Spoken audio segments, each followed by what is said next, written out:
Welcome back to TV5 News at 9. It is time now for Education Matters. We are here today with Dr. Craig Douglas. Thank you, Dr. Douglas, for joining us. Happy New Year. Good morning and Happy New Year to you. We are so glad that you're here. You know, Dr. Douglas, kids are back in school. They're back in school virtually, and some are even in person now. So what can parents expect? What can they expect for the upcoming school year? Well, I want to share some good news that came to us from Michigan State University over the holiday break. Their researchers, as you know, are really looking closely at this pandemic, its impact on students and staff and on communities. And their initial findings are, based upon the first semester of school, that in-person learning is very safe. It's a cautious optimism that I want to share with everyone. And that is based upon their analysis of school reports to the state of Michigan and also reports from public health officials. So it's not just based on one set of data. They're looking at multiple sets of data very, very deeply. So it's a very good indicator that perhaps in-person learning can resume safely moving forward. Let's look at the study a little bit deeper and some of the results. The researchers looked at these reports from this first semester, and they conclude that absolutely online and hybrid are both highly, highly safe instructional models. And as you know, when the government hit the pause button on in-person learning, that flipped back to online learning, and that's the reason. It's because online learning is really, really safe. But so is in-person learning. And they said in their conclusions that in communities that had really low or moderate levels of pre-existing COVID, that the in-person learning did not spread COVID.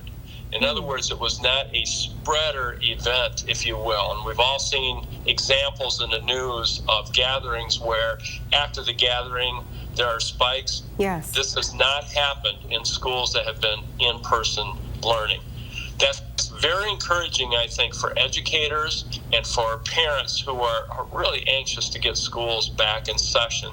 It may not be a 5-day-a-week model. It may be a hybrid model, but in-person learning seems to be relatively safe according to Michigan State University. I'm sure they're going to keep monitoring this, especially as more and more schools come back on board. You've done a great job reporting some of the local schools and their schedules.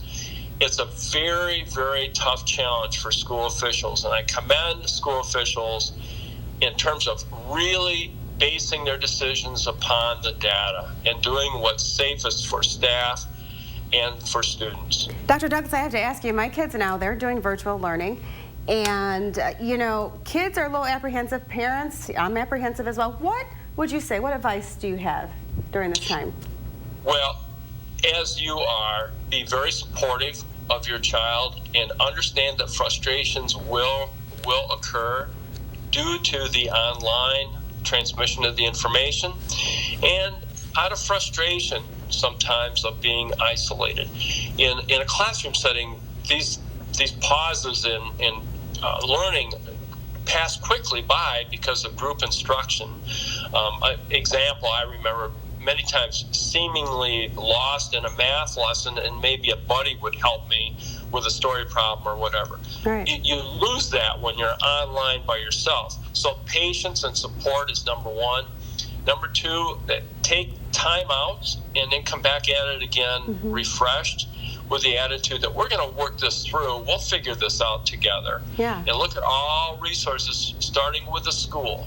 The school will have great resources and support for the online learners. I know a lot of kids, they're enjoying online. Now, my kids they're loving it. They're loving virtual. So getting back in the classroom is going to be another adjustment, though. Getting back to getting with the teachers, being, you know, in the classroom, that's going to be pretty difficult to get back into, isn't it? Yeah. It will. You know, our children are being tested in so many new ways, aren't they, Colette? They are. But they're adapting, they're resilient, and I'm optimistic that 2021 will be a positive calendar year for everyone. Dr. Douglas, I thank you for that. Thank you for your information. This is so helpful. You know, parents are looking forward to that. I hear it when I'm out and about. They look forward to these segments because this information is so valuable during this time. We need you, so we appreciate you. Thank you, Dr. Douglas. Thank you so much. Stay well. You too, Dr. Douglas. Thank you so much. If you'd like any more information, head on over to the school source page. That's on WNEM.com.